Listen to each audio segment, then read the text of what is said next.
Hello, everyone, and welcome to another episode of the Nonstop Nonprofit Podcast. This is your host, David Schwab, Head of Growth and Marketing at Funraise. And today I have the honor of having my friend and mentor, Andrew Olsen, joining us.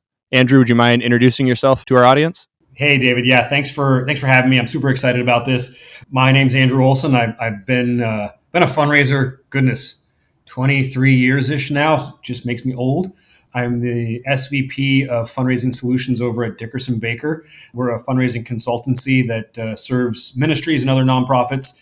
We do everything from new donor acquisition to capital campaigns, executive search, and grant services for organizations. And, I'm just focusing on helping organizations find better ways to raise money and to increase the level of generosity with their supporters. That's awesome. Well, Andrew, that's a real nice lead into what I wanted to talk with you about today. I know you and I have talked at length about this subject. I had a chance to join you on your podcast.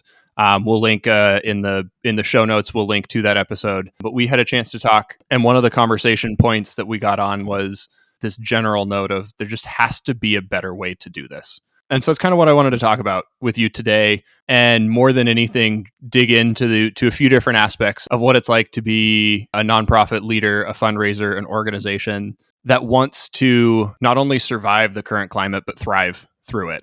And I know that got a lot of traction and conversation around it after the podcast we did together earlier this year went up. So maybe we can just kind of sit in that a little bit. I think the first question I have is probably the broadest one for us, is like, as you've been sitting with nonprofit leaders and helping organizations look at the climate we're in, both cultural and economic, what are some of the things that are keeping leaders up at night? What are some of the things that are like, hey, I'm seeing this, I don't know how to approach it? What are some of those conversations like? Yeah. So earlier today, I did a webinar for the Citygate Network, which is the network of rescue missions and other organizations that are primarily serve homeless and communities and folks who are in some level of addiction or addiction recovery. And one of the first questions that was asked by the 70 or so leaders that were on the call was, how do we find good talent? How do we retain fundraisers? And what do we need to do differently? Because it seems like we've got a revolving door of fundraisers in our organizations. And so that's one of the biggest ones that we're seeing right now. And we see it in our executive search practice, but we also see it across everything else that we do, whether it's, a grant writer or a major gift fundraiser or somebody who runs, digital and direct marketing. The landscape for hiring right now is crazy. And, so many organizations need great talent. And because of what's gone on, whether it's pandemic or the economy, I don't even know, all the different layers, there's just such a migration right now happening on the talent side. In fact, I posted last week a job rec, actually our team did for my staff for a fairly junior level coordinator type role. And we got over 300 applications for it.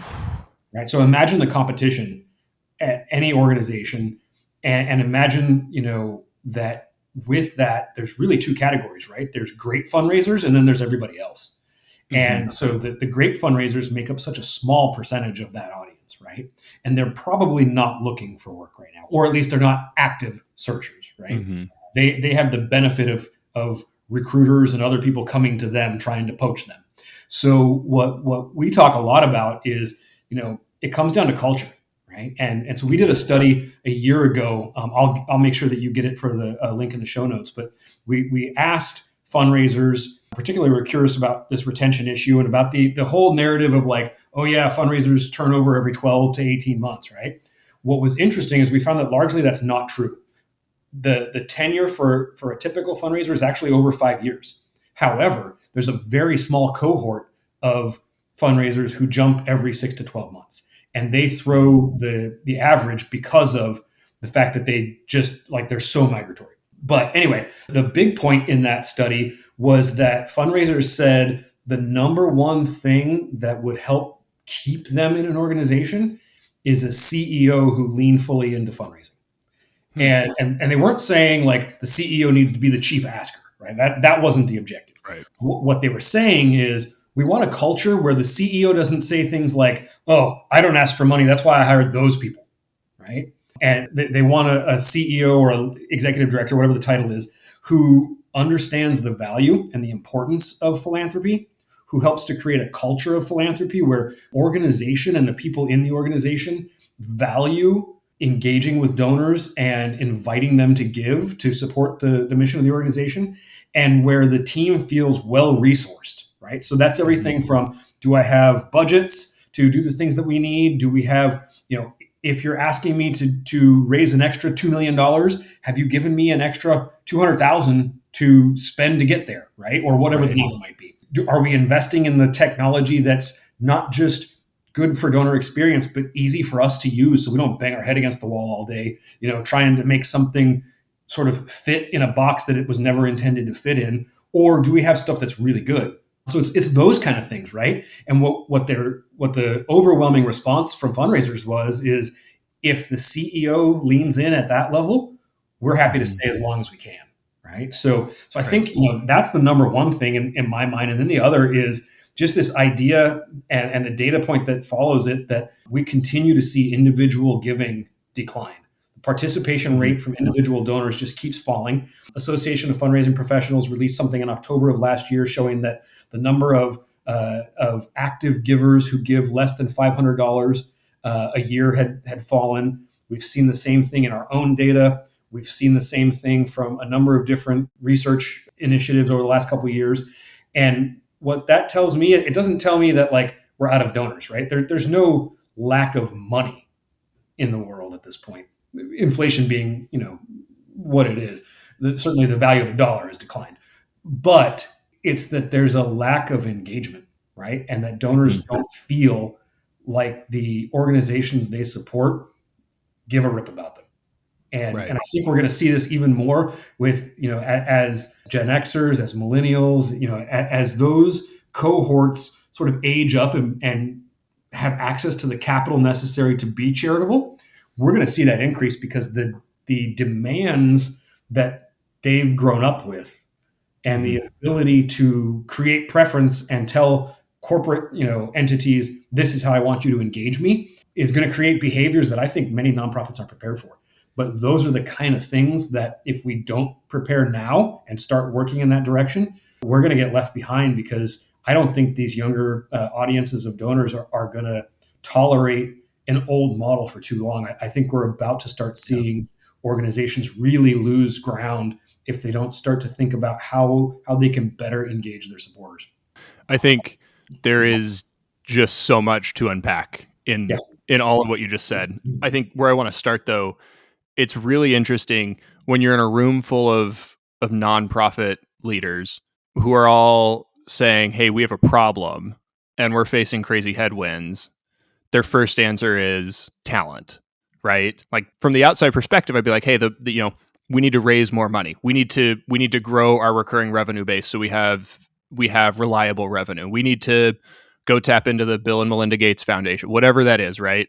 To make ourselves more financially stable. But I think it's interesting that, and maybe a little bit reassuring, that leaders are recognizing, hey, we have a talent problem first, which also probably means they're recognizing we might have a culture problem. One of the things that we've leaned into at Funraise over the last few months is helping with this, right? Being part of the conversation about the nonprofit talent network, talent pool. We just finished and published our job board a few weeks ago, and we've been seeing tremendous engagement there. People looking for jobs in the nonprofit sector, people looking for a community of support to find jobs in the nonprofit sector, but also people looking to talk about what it's actually like to work in the nonprofit sector.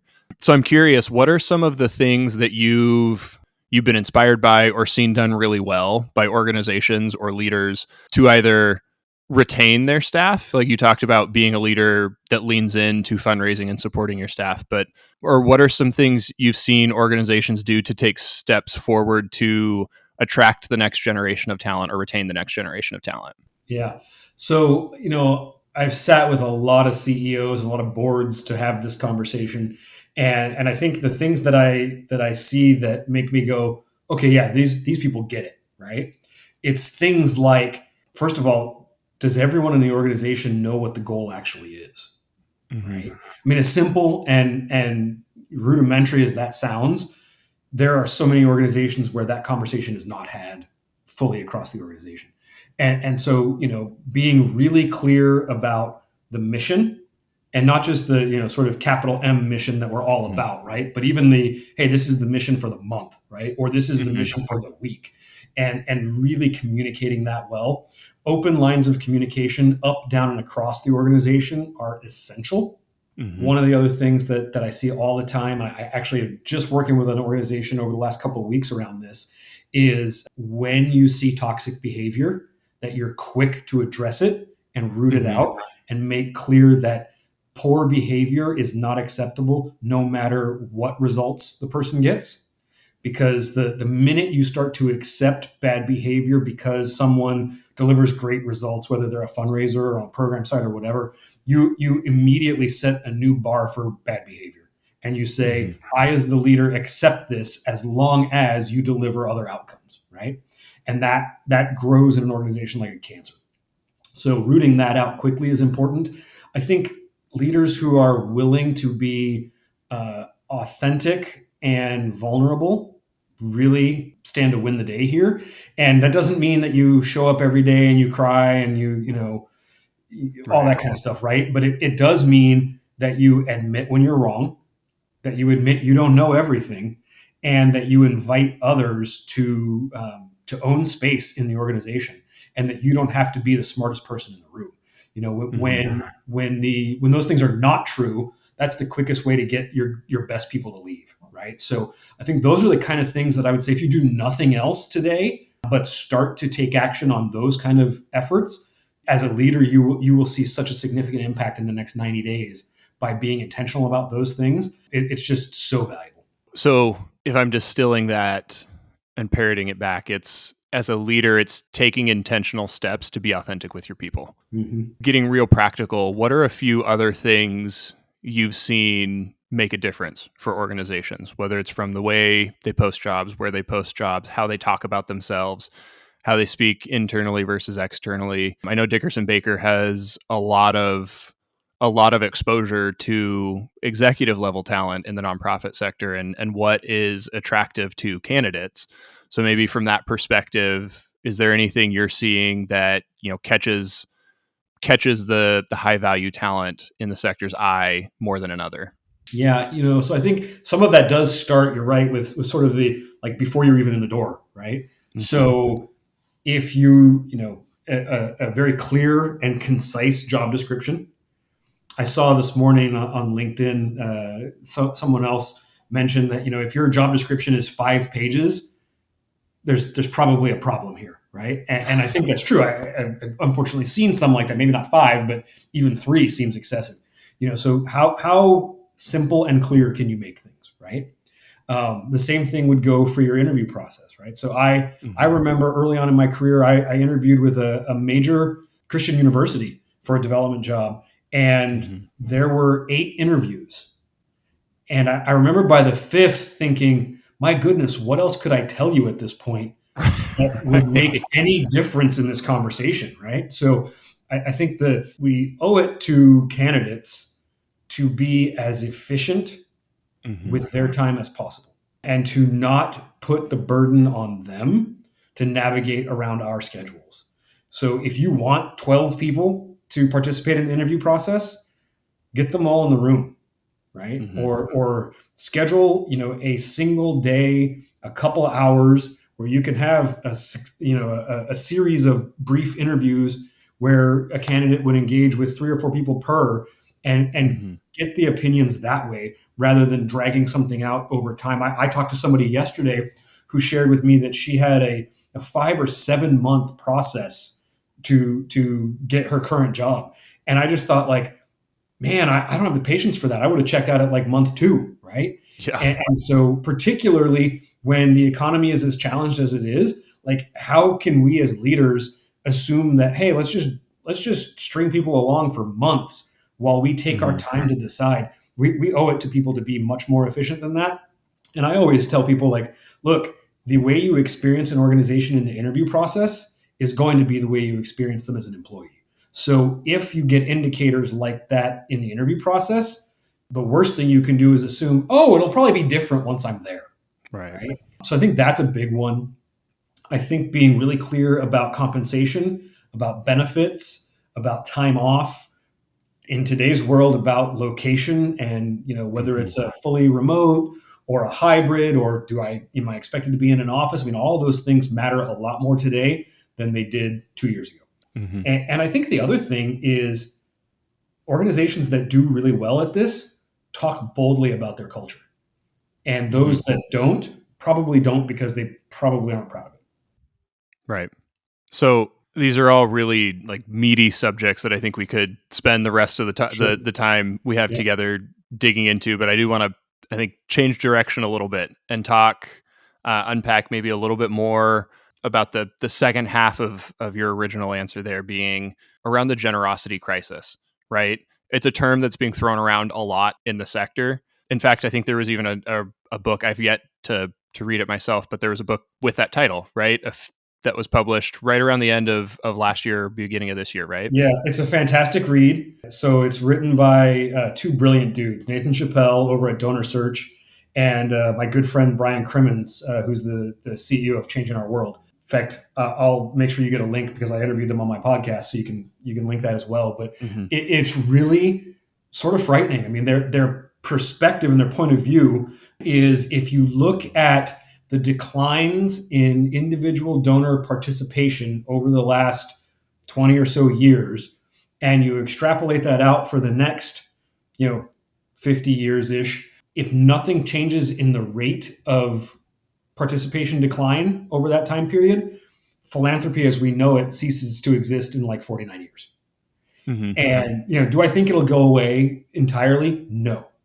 But do I think it's going to become a heck of a lot harder for organizations to raise meaningful revenue if they don't change the way that they engage with donors? Absolutely. And, no widget, no ice bucket challenge.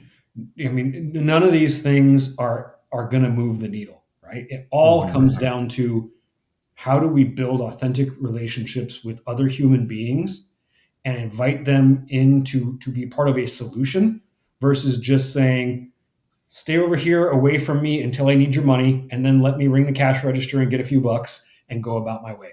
Right. So if we don't change the way that we behave because we're in control of that conversation, we can't expect to do any better in the future. So I want to unpack this a little bit more. Yeah. I think the first thing we need to address is like, okay, let's take on the mindset of the nonprofit leader going, is this actually a problem for me? I mean, the general blanket answer is yes, this is a problem for the industry. But like, let's look at my organization. My revenue has been consistent. And in fact, it's up a little year over year. Obviously, we had the pandemic. We had a big boom that year. We're down a little bit from that, but we've seen revenue growth. We're getting more donors in. Our bottom line's fine. Is this really a problem we need to pay attention to? So that's the mindset we're in. How do I peel back the layers as a leader to see if this is affecting me? Yeah. So I think the first thing that I'd suggest is that you start to look at your churn rate, right? So you're right. Revenue is flat to slightly up.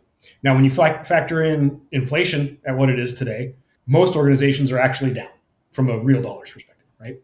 But when you look at the churn and what we're seeing with retention and participation rates, what you see is that lower level donors, which make up the bulk of most donor files, there's actually a much steeper decline in those audiences.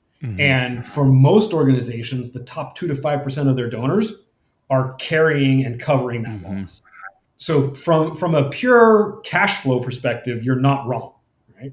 However, it takes 1 or 2 donors to pass away or to become frustrated with your organization or simply to move. And immediately you have a cash issue, right? Because I was looking at a donor file a couple of days ago, 80% of their revenue comes from 54 giving units on their file. When one of those donors has a life event that alters their giving, all of a sudden that creates a 7-figure hole for this organization, right? And no amount of extra acquisition in a given year is going to fix that, right? So I think this means that organizations have to stop looking at top line metrics and they have to stop looking at upfront trends. response rates, average gifts, gross revenue. Like, you've got to throw those metrics out the window. And you've got to look at things like, what's my net long-term value? What's my value per donor annually? And what are my retention rates by life cycle, so that I can understand, if I've just gotten a bunch of new donors in, that might skew my retention rate. It might make it actually look like I've got more donors than I do.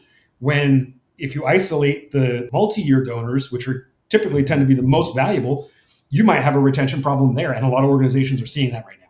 So I would say dig deeper. Like, the worst thing we can do is take information at face value and not ask questions about it. Because if you do that, you're going to set yourself up for failure in the next 12, 18, 24 months. And then, I think the other big challenge around this is thinking that all donors are equal. I sat in a room once with one of the world's top 5 charities, and they said to me, we have no desire to treat high wealth donors or high capacity donors any different than anyone else. We want to treat everyone like a major donor. And I said, great, we can fully get behind that. However, at some point, that model has to be riled up a little bit, because you can't afford to put a gift officer in a room with a person who gives you $5 a quarter when you have someone else who gives you $500,000 a quarter. Like the trade-off cannot be equal there, right? So yes, do things to build relationship and to create engagement with every donor and treat them well. But at some point, you have to say, from a pure investment perspective, I've got to focus on this handful, typically, of donors who can move the needle the most for us. And I want to be really clear. I'm not suggesting that you bend over backwards and you only focus on those people and you let them run your organization. I know there's a sort of a growing narrative around the risk of that, and I fully get that. But at the same time, when someone can make such a meaningful impact, you have to spend some extra investment there. It's just a matter of how the math works. Right. I think it's so important for it's almost organizations and leaders need to do the hard work right now to go deeper than they've ever had to go, to uncover, like, hey, where is the leak in my system? Because everything may look okay, but if we just let okay be okay for another 2 or 3 years, we may not be able to right the ship anymore. Yeah, I agree.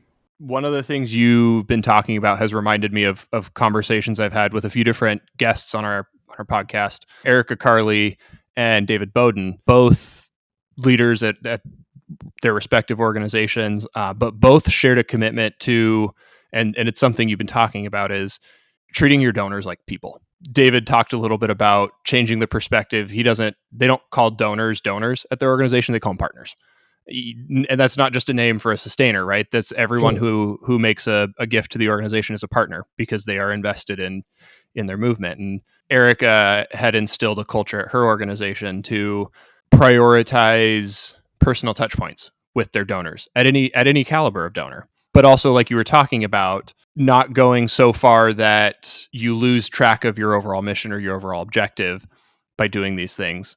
But what are some of the ways as leaders in organizations we could start making the shift in our culture from a traditional perspective where, yes, donors are valuable, yes, donors are important, saying that, but to actually believing, like, these donors are people, right? What I heard when we talked with David Bowden, one of the things that I thought was so interesting is they were facing this seemingly insurmountable challenge. They had an incredible opportunity to accelerate the growth of their organization tenfold in a few months because of a partnership that was presented to them, but they did not have the infrastructure to support that. So first of all, I was impressed with the fact that he recognized, hey, I don't have the infrastructure to support this, so I'm going to go address it. But a lot of it was their back-end technology for their website and how they distribute content. And he's like, I need a 7-figure investment to fix my cybersecurity issue. I don't have one now, but if I go here, I will. And he knew exactly which donor on file to call to say, hey, I have a cybersecurity issue and I need an investment to fix it. And I know you actually care about cybersecurity. Like, he knows his donors so well, his partners so well. He's like, not only can I go to my partners and ask for help with this thing, but I know which donor cares about cybersecurity of the hundreds of thousands of people who are partners with us. Like, I thought that was really cool. So just with that context, like that framework, how can a leader start to take practical steps forward to shift the culture of their organization to treat donors, treat partners as people? Yeah. So I think an interesting data point that underpins this thinking for us is last summer, I think, the Barna Group did some research around generosity and giving. And when they asked donors why they gave, you have the traditional assumptions, right? I gave because someone asked me. I gave because I saw a need. I gave because of, all these various different reasons. The single largest motivator and reason that people gave for why they are charitable is because it aligned with their identity, right? So they saw themselves as charitable people and generous people, and because of that, they give. So I think the first thing that we can do to do this right is to think about what it means to actually see your donors, right? So in the example that you gave, David was able to call that donor because he first took the time to see that donor, Mm-hmm. right?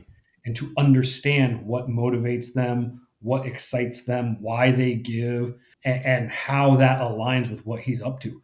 So if an organization is, and we see this a lot, particularly with large organizations that run really robust and kind of massive direct marketing programs, right? At some point, the donor is just an ID in the CRM, right? Mm-hmm. Unless they're the top 100 donors, right? And then you might know their names. But if you can get past that and start to actually learn about those supporters, and one of the best ways to do that is through donor surveys, and not just a survey to increase response to an appeal, right? Because there's plenty of Right. that kind of stuff that happens that never actually makes it back to any kind of actionable intelligence that a gift officer or a development team can work from. But actually asking donors what motivates them, what part of your mission is most exciting to them, why they first gave, if there's anybody in their life who has encouraged them to be generous. I mean, a number of different really important questions. And then you actually capture that data and you do something with it. Like that's almost at this point table stakes for developing Mm-hmm. relationships. And then I think the other one is listening to the what might otherwise be considered random noise. So if I send out 30 solicitations a year and donor particular set of donors only respond to two, and those two happen to be about the same topic, then gosh, maybe I should apply a flag in the CRM that says David really likes this program. When we serve up solicitations, let's not send him this other crap and let's focus Mm-hmm. on the program that he invests in, right? Things like that, where we're actually building a data set and some intelligence and then turning around and using it so that the donor feels seen and feels heard and feels like they're more than just a transaction ID or an ATM, because that's where you start to create opportunities that really work well, not just to serve your mission but to serve your donor. The other thing I think about is, if we're honest with ourselves, asking a donor to give from their credit card or their checkbook is the worst thing for most donors, Mm-hmm. because it does not benefit them from a financial perspective at all, right? It actually harms them. And particularly the higher net worth and the higher the larger the gift, the worse it is for a donor to give cash or credit card. So, one other area where we can really lean in with donors to show them that they matter is to start talking to them about how they can give from their wealth and assets and why that's beneficial to them. Certainly, it's beneficial to us, right? Mm-hmm. All the data supports the idea that it's good for a charity to get asset based gifts, but it's actually really good for the donor to give that way as well, because then they can fulfill their charitable purpose, but they can also receive a personal benefit. And most donors don't do it to get the personal benefit. But if we're talking about building deep relationships, like, why wouldn't I try to do Right. something that also benefits you? Like, it's just silly not to. Right. Well, it's almost the same mindset of like when I go to make a gift, I'm not going I'm not going to get my wallet out and give the little bit of cash that I actually carry. I'm going to get my phone out and make a gift online because Yeah.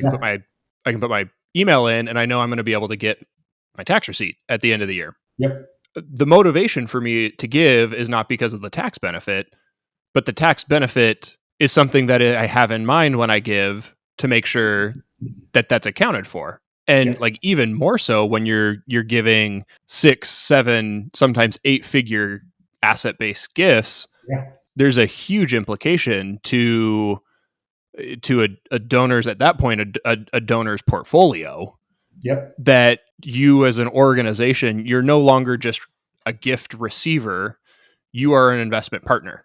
And you Yeah. are like you then can become part of not just part of their philanthropic strategy, but their overall investment strategy, which completely changes the mindset of how they think about you, how they invest with you, how they partner with you, probably even how they network with you, because then you're probably talking about opening the door to many more opportunities for introductions to people just like them.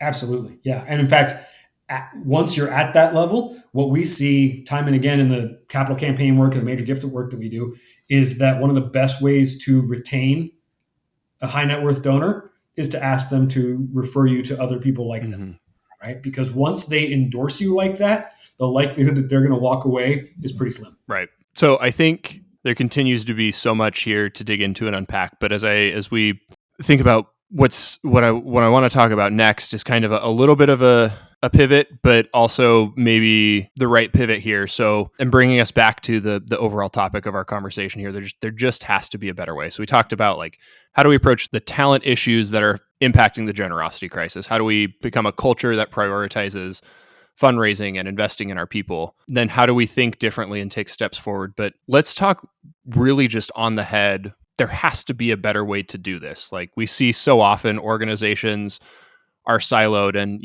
at Funraise we are talking with fundraising leaders and organizational leaders all the time, and we typically like we have a very specific piece of software that serves a very specific department at an organization. And so usually the line item to cover our software comes out of a very specific line item out of a very specific budget, and organizations be like, I just don't have it in the budget this year.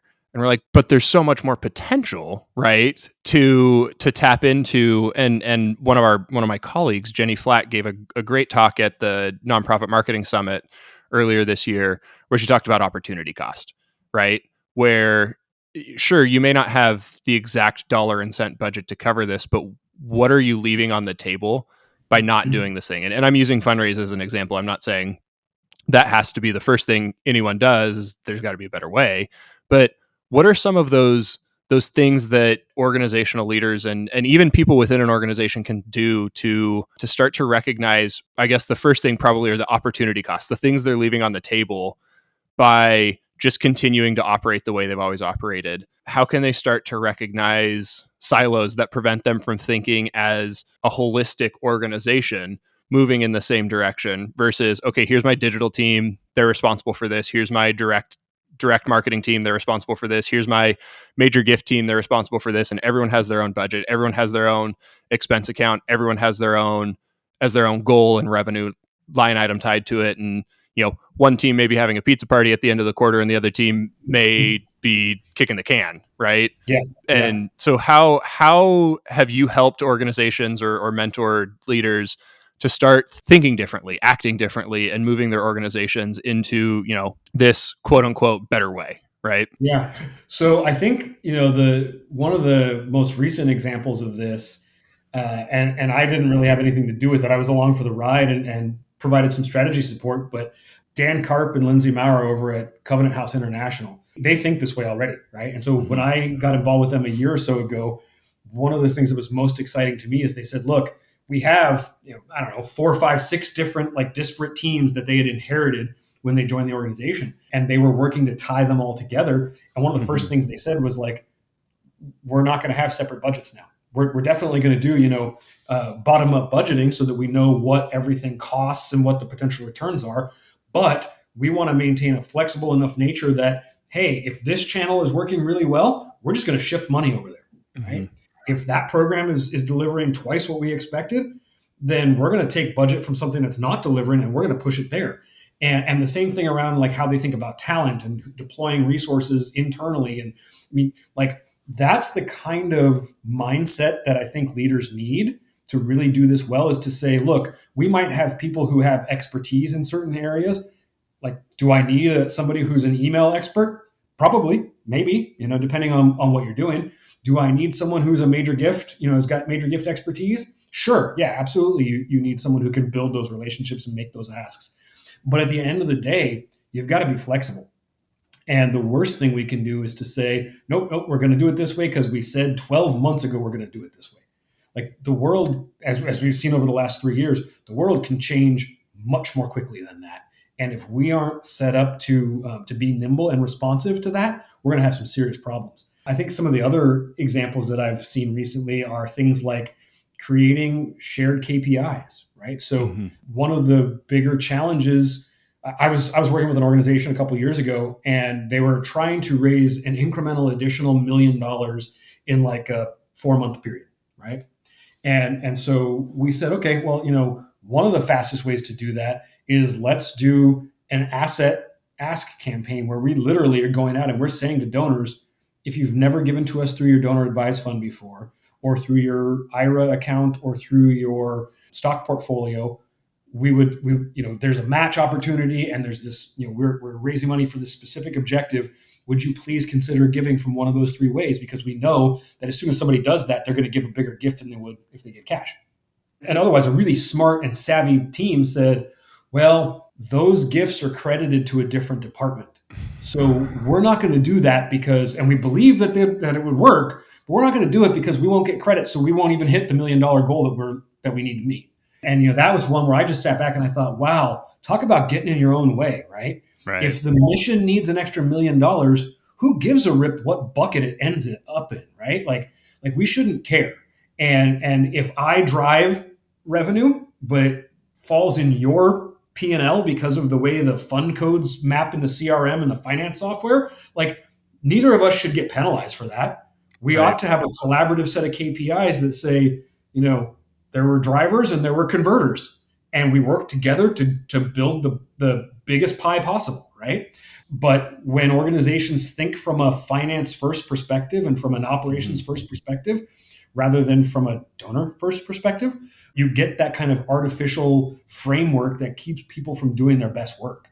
And so I think, at a minimum, if we started to break down those barriers, I think organizations would raise a ton more money because those disincentives for behaviors that we want would be removed. Right. So I don't think you and I have ever talked about this before, but I have a working theory that a lot of the issues nonprofit leaders are facing today are inherited because of the broader nonprofit industry culture. And I've spent many years as a consultant in the nonprofit sector. And one of the things that I saw as a consultant is most consultants in the sector know what works really well for exactly what they're doing. Most consultants in the sector are involved in fundraising, typically direct marketing. That's probably the biggest sector of consulting. Yes, there's talent consulting and leadership consulting and things like that. But I would say the biggest network of consulting is specifically to help organizations raise more funds. So you have consultants who are paid a lot, who everyone listens to because they're supposed to be the expert in the room, telling organizations, you need to fundraise this way. You need to do direct marketing this way. And my theory here is that the combination of a more traditional mindset of, finance first, process first, with the voice of the consultant leaning into, okay, here's how we succeed in that model, has created an expectation that, if we're going to invest in fundraising, we're going to invest in this very specific thing first, because that's how we know how to succeed. And then everything else is kind of nice to have, right? So I'm going to turn the tables and ask you to unpack that a little bit, see you get your take on it, but also ask you a pointed question. Is like, if an organization is listening to this and like, hey, I need to change the way I do things. The way I'm doing it is not sustainable anymore. And I don't know that I know where to go to find help to do that. Where could someone go? So I largely agree with your premise. And I think we need to look no further than the nonprofit conference circuit to see all of the various quote unquote best practice seminars that arguably are more along the lines of average practices and largely the practices that you can get the lowest common denominator of organizations to adopt, right? That doesn't make them best. That just makes them most frequent, right? And particularly when you start talking about marketing agencies that serve nonprofits, and we're doing a lot at Dickerson Bakker to kind of upend this model. But I firmly believe that one of the biggest impediments to real net revenue growth for organizations is that when they choose an agency partner, when they go through an RFP process, they're not asking the right questions. Mm-hmm. And so I've been in the agency world for decades, but I've also been on the nonprofit side. I was a buyer of those services when I ran development at a children's hospital. And what I learned and what I've learned over the decades is your consulting partner's business model matters a heck of a lot more than you realize. Mm-hmm. So, case in point, if I am incentivized as a consultant to sell you more print because I have printing presses and in order for me to be profitable, those have to run all day, right? Then every problem starts to look like a problem for which the solution is print more, right? Mm-hmm. Whereas if my value to you as a consultant is in helping you think strategically and helping you spend your investment dollars in the wisest and most profitable ways possible, and maybe that's print, maybe it's headcount for major gift staff, maybe it's a new grant strategy. I mean, it could be any number of things, right? But that business model is really important. And if you don't Mm-hmm. understand how your agency partner makes money, you are susceptible to a lot of risky behavior because you just don't have as much information as they do. So the first place I would start is I would say, do your due diligence and don't just ask somebody for a price comparison. Don't just Mm-hmm. say, how is your creative different from the next guy's? Ask questions that actually get at things that matter. Like, in this relationship, I understand how I make money. How do you make money, right? And the biggest red flag you're going to get is when an agency says, well, we don't talk about that, right? Because that, and I've been in that situation where I've heard that response. Yep. That tells me everything I need to know that I should run for the hills, right? And I'm not anti-capitalist, I'm not anti-profit. I think absolutely organizations and consultants should be able to make a healthy profit. Mm-hmm. It's one of the best ways to continue to equip the nonprofit industry is to have great consulting partners, right? But we should never set up a scenario where the consultant and the agency make significantly more money than their charitable partners, because at that point our incentives are misaligned, right? Right. So I think that's a big one. And then I think also understanding, how we collaborate together to build meaningful change into a program. So one of the most insightful questions that I've seen anybody ask recently, and actually, so Victoria Manoia is on my team. You and I have both worked with her at a couple different Mm-hmm. shops. She had this question that she asked of an organization recently where she said, in 12 months, if we've worked well together, how will my business and my organization be meaningfully different because of your strategic investment in our work? And that's not just, I'm going to mail more and get you more donors, right? It really is a question about, like, how are our philosophies aligned and how do you Mm-hmm. see value creation and the transfer of that value creation between our two organizations? So I think, for me, in that entire equation, a lot of it has to do with, I just don't think we're asking the right questions of our partners. And I think we are, I don't know about you, but when I get an RFP, usually it's last minute. And usually I'm lucky if I've got 30 days to respond. And the questions tend to be so basic that I look at it and I think, this could go any one of 19 different ways depending on, like, how the wind blows, versus one that's really strategic and insightful and asks questions that actually get at differentiation, Mm-hmm. versus just putting out a pricing, practice where someone can say, well, I compared 7 different companies' prices and this one was the cheapest, right? And if that's the goal, Yep. fine. It's not a relationship I want to get into. But I think if we're really intentional about asking better questions to get at the things that actually matter, Mm-hmm. that will drive value for us as a buyer of those services, that's where I think you can really make some meaningful change and start to completely flip the script for organizations.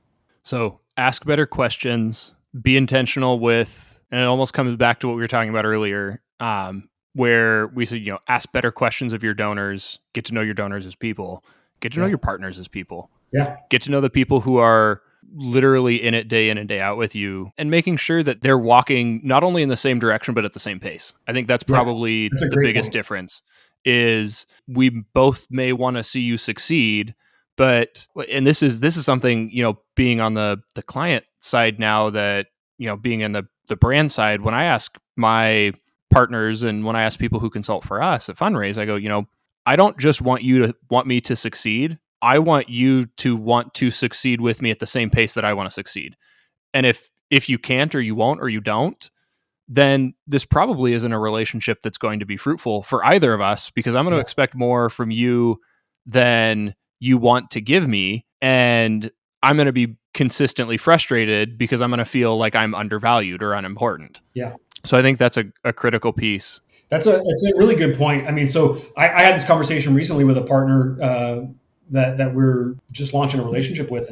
And one of the differentiators I shared with him was, I said, look, we're a growth focused organization. So if you only want to maintain and you want to grow, a comfortable 2 to 3% a year, there's plenty of companies that can help you with that. That's not us, right? And I'm always going to want to push you to grow more, not just for the sake of having a bigger budget, but because it's really important to me to be able to actually make impact in the world. And everybody on our team, right? We're all wired the same way. Like we get out of bed and come to work excited about the idea that, hey, we could help reduce the number of people living in poverty, or the number of people who are suffering from addiction, or whatever the cause might be. And maintaining the status quo does not move the needle one bit. Mm-hmm. I love it. That's something we talk a lot about at Funraise too, is we're not the partner for the status quo.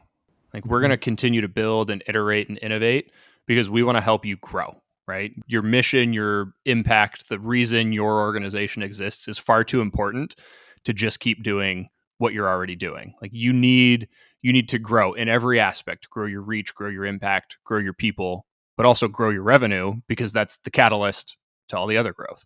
So I've said something recently that I think might cause some friction in the industry, and some people might take offense at it, but I mean no personal harm around it. But my perspective is, if your comfort is more important than your mission impact, you're in the wrong job. Right. Wow. That one is heavy and gonna stick. That may be the slogan for this right? session on our promos. Yeah. If your comfort is more important than your mission impact, then you might be in the wrong place. Wow. All right. Well, Andrew, this has been an awesome conversation. I'm excited to get this episode out and share it with our audience. But before we close, any final thoughts, or, if people listening are, I really want to dig deeper, I want to, I have questions about what Andrew was saying about this or that. Is there a good way for someone to reach out to you, to connect with you, to learn more about, you or Dickerson Bakker or anything like that? Yeah, I'd love that. Welcome the conversation. So I'm on LinkedIn all the time. That's the easiest place for people to hit me up. But if you want to come to me directly, my cell is 612-201-1967. Call or text anytime. Well, within reason, not 2 a.m. Although you might be up with the cows on the right night. Might. Cows or kids, either one. All right, Andrew. Well, thank you for your time. This has been an awesome conversation, and I hope you have a great rest of your day. Amen. Thanks, David. Always appreciate it.